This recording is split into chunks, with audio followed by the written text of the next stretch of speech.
Good morning,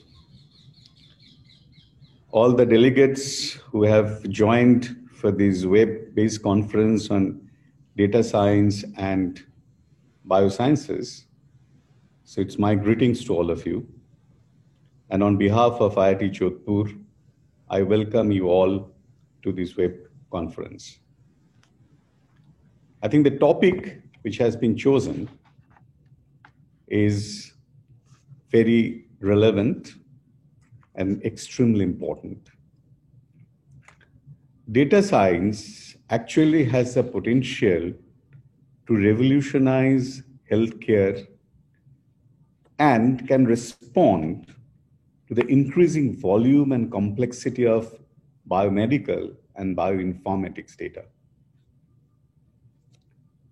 Data analytics is a collection of tools and techniques which allows us to discover patterns, discover hidden variations, hidden structure in the data, and that being applied to the data from biological sources had a huge potential in terms of applications.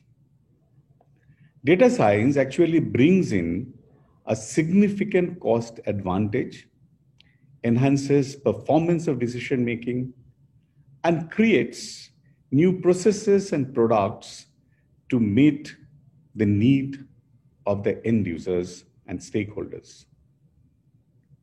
Say, in the space of biology, from genomics to clinical records, from imaging to mobile health and personalized medicine, the data volume in biomedical research presents a huge challenge to computer scientists who are looking into techniques of data science. The way that researchers in the data science domain is playing an important role in the space of biology is really significant. And in fact, in a conference where the issues of data science and biology is being discussed together can really be significant in terms of future steps. Because data science is expected to play a very critical role in various aspects of computational biology, such as biomolecular computation, computational photonics, medical imaging, scientific community, structural biology, bioinformatics, and biocomputing. And database, because these also link to, from a computer scientist, that questions are that of databases and big databases, because the volume of data from biological sources are huge. And this really puts us to the domain of big data and the challenges of big data and big data processing.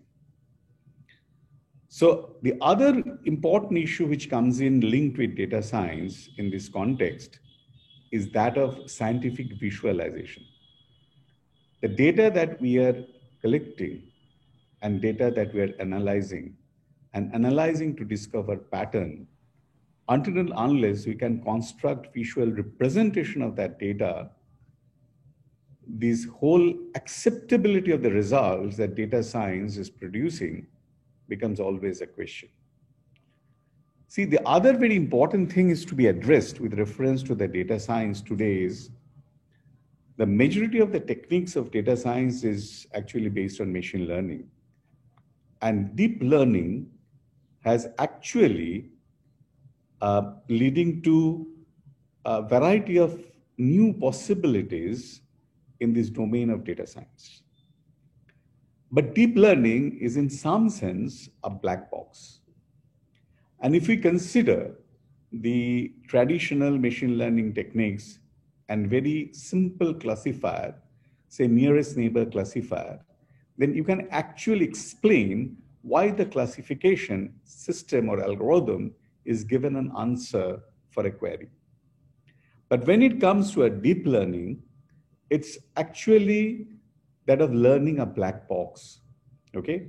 Because the learning system and what does this network learns, what does this network weights embed that's not very clearly visible and understandable by a layman who is using big learning toolbox for analyzing data. I shouldn't say layman, even scientists across different disciplines, they're using deep learning toolboxes to analyze data, including biological data.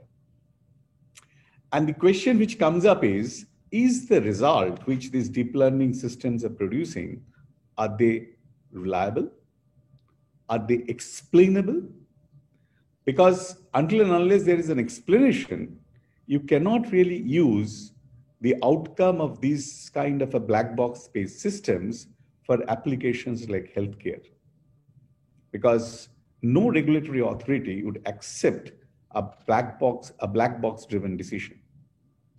Now, the other very important thing is, therefore, the new Vista, which is actually now a very established area in machine learning, is to build algorithms which will give me explainable learning. That this learning system should explain itself. And I think designing of such systems with specific reference to biological problems is actually an open area to explore. The other very important issue is that any of these machine learning systems or data science systems, when they give a decision, when it is used for an inferencing purposes, we know that there is always a probability of failure.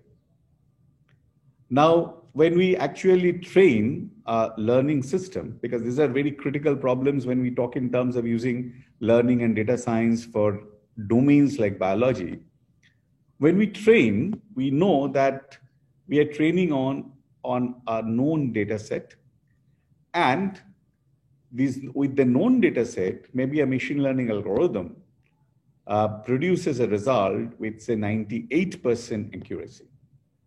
Fine, I know it's very high, so it can be used for unknown data. But now when you move to an unknown territory, that is new data set, therefore there exists at least 2% probability that decision will be wrong. But which decision is wrong? Okay, now that is the most critical thing. How do I assess that? See, in many cases, the deep learning algorithms, the results or uncertainty it talks about or gives in terms of classification likelihood is not true measure of the uncertainty.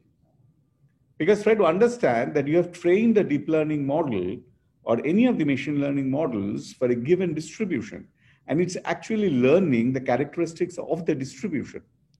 The moment you come out of this trained data set, you are not sure and you do not know whether the distribution has changed with respect to which you are picking up the data and giving as input to the deep learning system for making a decision.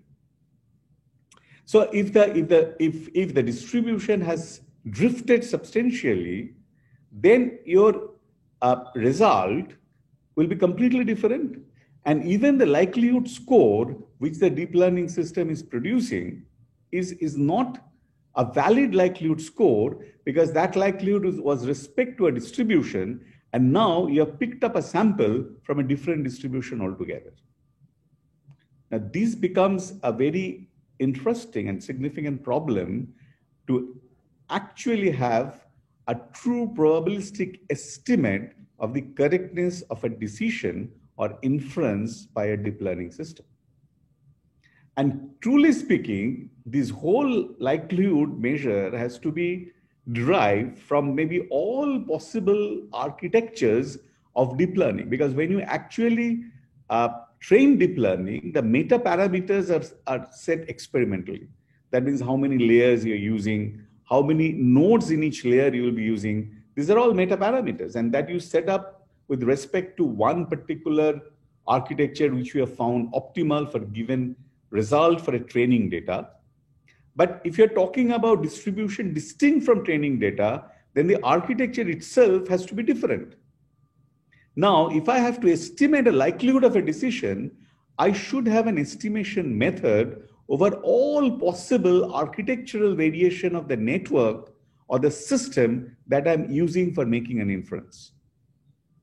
Now, these issues, why I'm bringing in here in this conference, Because in biological space, when we're using this kind of deep learning, they have implications and direct implications in terms of, say, healthcare, direct implication in terms of precision medicine, even in terms of phenomics, plant phenomics, as well as human phenomics, because human phenomics is also linked to precision medicine.